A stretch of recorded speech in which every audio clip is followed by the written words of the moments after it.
ایک مرتبہ اللہ کے نبی حضرت عیسیٰ علیہ السلام اپنے ساتھیوں کے ساتھ چل رہے تھے۔ اتنے میں آپ کے حواریوں نے کہا، اے عیسیٰ ابن مریم، کیا آپ کا اللہ آسمان سے کھانا اتار سکتا ہے؟ تو یہ سن کر اللہ کے نبی عیسیٰ علیہ السلام نے فرمایا، اے لوگو، اگر تم مومن ہو تو اللہ سے ڈرو۔ تو انہوں نے کہا، ہم تو اپنے ایمان کی تازگی کے لیے عرض کر رہے ہیں تاکہ ہم اللہ کی قدرت کو دیکھیں اور پیٹ بھر کے کھانا کھا کر اپنے ایمان کو بڑھائیں، اور وہ لوگ جو کفر پر ہیں ان کا ایمان بھی آپ پر ہو جائے۔ بس یہ سن کر اللہ کے نبی حضرت عیسیٰ علیہ السلام نے ہاتھوں کو بلند کیا اور اللہ کی دربار میں دعا مانگی کہ اے اللہ، ہمارے لیے آسمان سے دسترخوان اتار تاکہ ہمارے اور آنے والے لوگوں کے لیے یہ نشانی عید بن جائے۔ بے شک تو بہترین رزق دینے والا ہے۔ بس اللہ نے جیسے ہی حضرت عیسیٰ کی دعا سنی تو فرمانے لگے،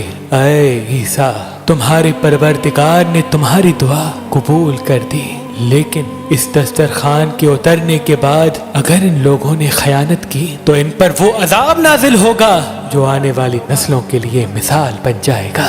ابھی یہ الفاظ مکمل ہو ہی رہے تھے کہ اتنی دیر میں آسمان سے فرشتے دسترخوان اتار کے لے آئے، جس میں 7 مچھلیاں اور 7 روٹیاں تھیں۔ بعض روایتوں میں ہے کہ آسمان سے مچھلی اور گوشت اترا، اور کچھ روایات میں کہ ایک بڑی مچھلی خوب پکی ہوئی اور قسم قسم کی سبزیاں اور روٹیاں دسترخوان پر موجود تھیں، اور ایک روٹی پر روغن زیتون، ایک پر شہد، ایک پر گھی، ایک پر پنیر اور ایک پر گوشت کی بوٹیاں تھیں۔ بس جیسے ہی حضرت عیسیٰ کے حواریوں نے اس نورانی دسترخوان اور روٹی کو دیکھا تو ان میں سے ایک، جس کا نام شمعون تھا، جو اپنی قوم کا سردار تھا، کہنے لگا کہ اے روح اللہ، کیا یہ دسترخوان دنیاوی کھانوں میں سے ہے یا آسمانوں کے؟ اللہ کے نبی عیسیٰ علیہ السلام نے فرمایا، یہ دسترخوان نہ دنیا کے کھانوں میں سے ہے نہ آسمانوں کے، بلکہ تمہارے پروردگار نے ابھی ابھی ایجاد کر کے تمہارے لیے اتارا ہے۔ پھر آپ فرمانے لگے،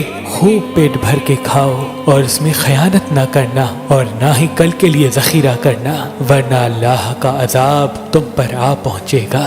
لیکن افسوس، وہ لوگ اس کھانے میں خیانت بھی کرتے ہیں اور کل کے لیے تھوڑا تھوڑا چھپانا بھی شروع کر دیتے ہیں۔ بس جیسے ہی رات ہوئی سب پیٹ بھر کے سوتے ہیں اور اللہ کا عذاب ان پہ آ جاتا ہے۔ اب جیسے ہی سورج طلوع ہوا تو ان میں سے کچھ خنزیر تو کچھ بندر بن جاتے ہیں اور ادھر ادھر بھاگنا شروع کر دیتے ہیں اور اپنے آپ کو نوچتے رہتے ہیں۔ اللہ کے نبی حضرت عیسیٰ علیہ السلام نے جب ان کو دیکھا تو اللہ سے دعا کی، تو یوں تیسرے دن وہ سارے اللہ اور اللہ کے نبی کے نافرمان دنیا سے مر کے فنار ہو گئے۔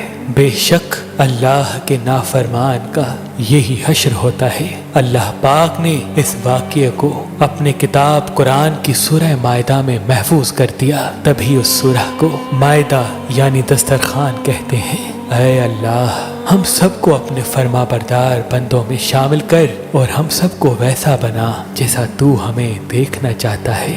آمین ثم آمین۔ ہم سب کو ویسا بنا جیسا تو ہمیں دیکھنا چاہتا ہے۔